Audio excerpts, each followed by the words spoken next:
mendapat satu kayak wisik dari luar gitu ya.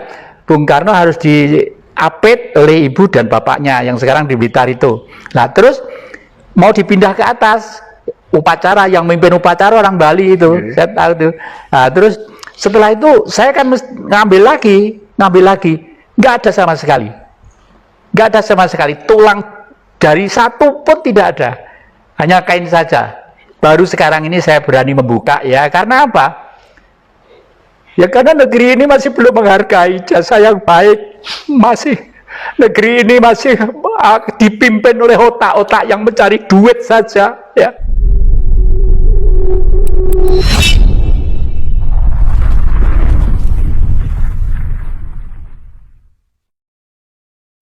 Assalamualaikum warahmatullahi wabarakatuh. Waalaikumsalam. Salam rahayu teman-teman semuanya.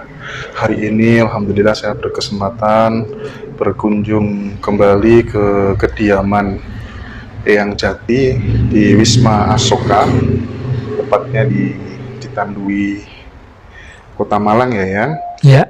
Alhamdulillah yang sehat walafiat. Hari ini saya serombongan mau minta tolong diparingi wejangan yang sebagai bekal untuk menapaki kehidupan yang lebih baik. Monggo ya. Para sahabat yang saya muliakan, adik-adik saya itu terlalu wejangan, istilahnya wejangan, kayak wong pinter yang ngomong wejangan ya. Jadi gini, saya itu hanya bisa bercerita tentang hidup dan pengalaman baik di bidang budaya, politik, spiritual, ataupun kemasyarakatan secara umum. Itulah yang bisa saya ceritakan. Saya terima kasih sekali bahwa adik-adik dari yang muda-muda dari Ngaji Roso ini selalu berkomunikasi, dan hari ini disempatkan ke rumah saya ini. Rumah saya ini saya namakan Wisma Asoka, bukan Asoka India ya. Asoka itu ASOUKKHA. Artinya bahwa Tuhan itu mengadakan menjadi ada, hurufnya A gini, terbatas ya. Meskipun terbatas, kita bisa melihat dan bisa dilihat meskipun tidak akan terjangkau. Misalnya berapa jumlahnya bintang di langit kita tidak tahu, berapa jumlahnya air berapa liter di samudra kita tidak tahu ya. Oleh karena itu orang yang merasa tahu sebenarnya justru orang itu masih belum tahu. Demikian juga kalau di rumah ini semua yang saya pasang itu terkait dengan budaya Bung Karno. Kenapa dengan budaya Bung Karno? Saya masih ingat, andai kata negara ini melaksanakan Trisakti, bebas aktif dalam politik, berdikari dalam ekonomi, berkepribadian dalam kebudayaan, tidak mungkin tergerus, terprovokasi oleh trik-trik politik dari negara manapun, baik dari dalam ataupun dari luar khususnya. Karena di Pulau Jawa ini merupakan sumber dari suatu peradaban awal. Hari ini kebetulan saya kedatangan seorang terah keturunan raja dari Cirebon ya, yang sudah beberapa hari komunikasi, dan besok pagi itu terah-terah kerajaan dari Ternate sekarang sudah melanding di Surabaya, besok pada kesini semua. Persis dengan yang saya khayalkan, yang saya ceritakan kepada adik-adik beberapa hari yang lalu. Misalnya negara ini nanti tidak akan rampung kalau kita belum kembali ke sistem kerajaan. Maaf, karena sistem itu sudah pernah diuji di dalam kemasyarakatan baik secara nasional dan internasional. Misalnya Mojopahit mampu berkuasa 341 tahun gara-gara visi, misi, dan fondamennya jelas dan gamblang. Dan oleh karena itu disegani oleh dunia internasional. Kenapa? Karena dunia butuh Indonesia. Butuh apanya? Butuh bahan-bahan untuk pala, mrito, jahe ya, semua. Bahkan sekarang ini di luar negeri banyak orang-orang bule yang dengan pengalamannya di sini, kenapa tanah begini, begini, hanya membawa sedikit tanah di sini dikembangkan di sana, lalu menanam bangsanya sayur-sayuran, waduh lebih hijau, lebih indah dan lebih seger dari Pulau Jawa.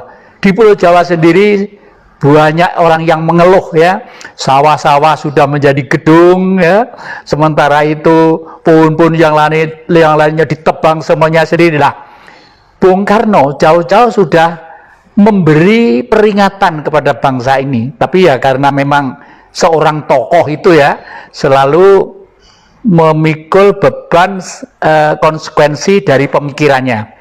Pemikiran-pemikiran yang baru untuk memperbarui kekeliruan, maaf pakai bahasa umum, kebodohan, sangat sulit sekali.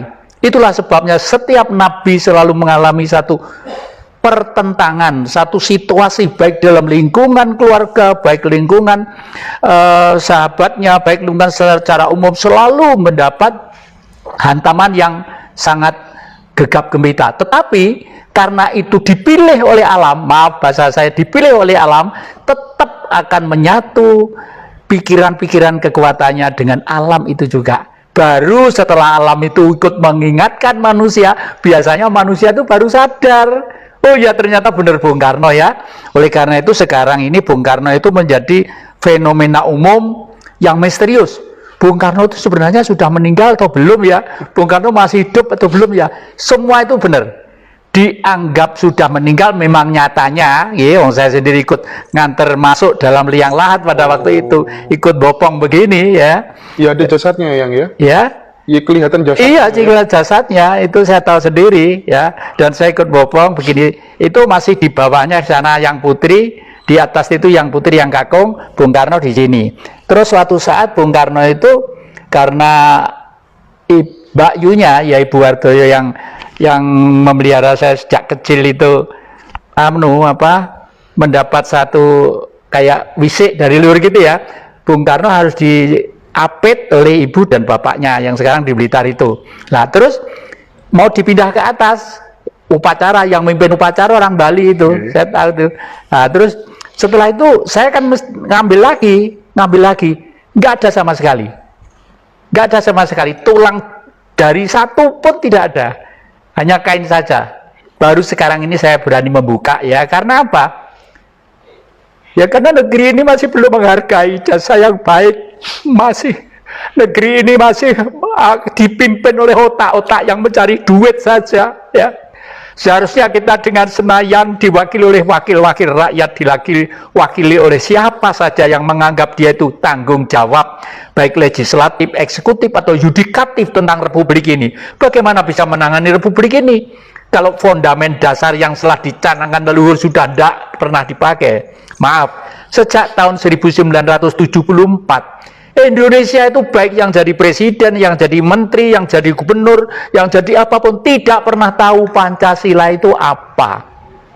Karena sejak tahun 74 oleh Orba sudah dirubah Pancasila, berubahnya juga sopan ya, dijadikan P4 yang bunyinya antara lain, P4 bukan tafsir dan sama sekali tidak menafsirkan Pancasila sebagaimana dasar negara yang tertera dalam Makadimah Undang-Undang Dasar 45 batang tubuh dan penjelasannya. Jadi jelas sekali toh. Jadi kalau begitu apa Pancasila sebenarnya? Nah, Bung Karno menemukan Pancasila memang pidatonya di depan sidang Dukur Cicumbi Josarai tanggal 1 Juni. Tetapi Bung Karno menemukan jati diri bangsa Indonesia itu tahun 27, tepatnya tanggal 4 Juli 1927 di Bandung Selatan. Oleh karena itu kemarin kira-kira 3 hari yang lalu, warga dari sana diwakili 1 orang untuk menjenguk saya, datang ke sini, tidur di pedepokan saya 1 hari, ke sini rangkul-rangkulan, tangis-tangisan. Hanya satu yang diminta, supaya kakek ini panjang umur. Aduh, saya tidak sampai hati menyampaikan seperti itu. Terus apa yang harus saya perbuat? Ya, satu-satunya jalan saya harus meneruskan. Dan sekaligus apa yang sekarang ini titik kelemahan bangsa Indonesia tidak bisa melaksanakan politik yang baik untuk negeri ini. Karena begini ya, berkali-kali saya utarakan di depan publik bahwa Pancasila itu kalau dulu gampang, apa nih, anak SD atau tidak sekolah pun bisa. 5K, ketuhanan yang Maha Esa, kebangsaan, kemanusiaan, kerakyatan, keadilan sosial, titik. 5K. Dulu sekitar tahun 60, 61, 63 itu bunyinya. Setelah itu tahun 7, setelah ada peristiwa 65, barulah orang barat ikut campur, khususnya Amerika, bahwa hak asasi manusia itu penting. Oleh karena itu, setelah kita percaya kepada Tuhan kita masing-masing, kemanusiaan itu harus diutamakan, jangan kebangsaannya. Itu bertentangan dengan hukum Tuhan. Baca Al-Quran. Di sini ada Al-Quran, ada Injil, ada Taurat, ada Zabur, semua kitab suci ada. Baca semuanya. Hei manusia yang kuciptakan berlainan untuk saling kenal. Artinya memang kita diciptakan untuk berlainan saling kenal. Tetapi kalau kita itu menjadi kemanusiaan ditaruh nomor 2, ini tidak mungkin keadilan sosial nanti itu bisa terwujud. Karena apa? Manusia itu kalau diberi kebebasan sebebas-bebasnya, apa bedanya dengan binatang? Akhirnya menjadi binatang. Oleh karena itu secara politik, negara kita itu kenapa seperti ini? Kemarin itu ya, kemarin di TV-TV sudah disebarkan bahwa corona itu dinyatakan sudah selesai. Kalau begitu jelas corona itu buatan manusia. Mereka menyatakan sudah selesai, berarti bisa juga menyatakan awas ada corona. Kenapa mesti harus ada begitu? Pakai dong otaknya, ya. Loh, di TV-TV disebarkan seperti itu, tapi sekarang pakai masteran semua. Saya kemarin masa nggak mau mengambil ATM, alah diemper salah satu bank itu aja mau ngambil itu harus pakai masker sampai satu geger nggak mau ngambil lagi. Terus padahal di TV-TV sudah diumumkan, katanya saya tugas Pak, saya takut dipecat. Wes kondol sama dipecat, tak pecati pimpinan sampean, sopo pimpinan sampean. Saya sampai bilang gitu. Jadi maaf ya, jadi keadilan sosial itu tidak akan terwujud kalau kebangsaan itu tidak diutamakan. Karena manusia itu diatur bangsa. Kalau situasi sekarang ini namanya situasi liberal yang kapitalistis. Akibat apa? Akibat Senayan tidak bisa ngatur kita. Ya maaf loh ya. Demo kasar-kasaran, rusak-rusakan saya tidak setuju. Saya itu sebelum ada lahir mungkin saya sudah demo ya. Saya kalau demo halus, pedoman saya wayang kulit. Wayang kulit yang paling menakutkan siapa? Wayang Purwoto. Arjuna. Arjuna itu nggak kayak cakil pencilaan, nggak kayak buto muter pencilaan, enggak seperti itu. Arjuna itu kalem, pikirannya bergerak. Oleh karena itu Arjuna lah yang nanti akan meneruskan generasi zaman baru, yaitu dengan lahiring Parikesit sampai Parikesit jadi ratu lah. Berkaitan dengan tadi yang saya kabarkan bahwa besok terah Raja Ternate yang muda-muda mau ke sini minta diceritai oleh kakek ini. Kenapa negara itu kau harus menjadi ke sistem kerajaan? Ratu bukan kerajaan ala barat loh ya, ratu. Rat itu dunia itu urip. Seorang raja itu harus menghidupi semua yang ada di dalam negerinya. Kalau Indonesia, di sini ada laut, ya laut harus terjamin, harus terjaga, ikan-ikannya tidak boleh dibomi sewaktu-waktu. Silakan mancing, silakan jolo, tapi ngebom itu tidak boleh. Karena apa? Ngebom itu yang kecil-kecil ikut mati, berarti Anda itu akan membunuh makanan Anda sendiri. Demikian juga nebang pohon, jangan sembarangan ya. Sebelum ditebang yang gede, tanam dulu 5. Karena apa? Pohon yang gede itu umurnya mungkin 60, 70 atau 100 tahun. Tapi kalau ditebang sekali, tidak menanam lagi, ya sudah. Longsor, banjir di mana-mana. Kemarin di Bekasi, banjir seperti itu. Angin ribut seperti itu. Ini artinya alam mulai marah kepada manusia. Karena manusia mulai lalai untuk menghormati alam sebagai Allah yang terwujud. Alam sebagai Allah yang terwujud. Mohon maaf ya. Mohon maaf, mungkin para ahli kitab tidak pernah ngomong seperti saya. Anggap saya salah, tidak apa-apa. Pokoknya saya pengen anak cucu saya tidak bodoh. Anak cucu harus pinter, gagah seperti Bung Karno. Harus seperti itu. Ya.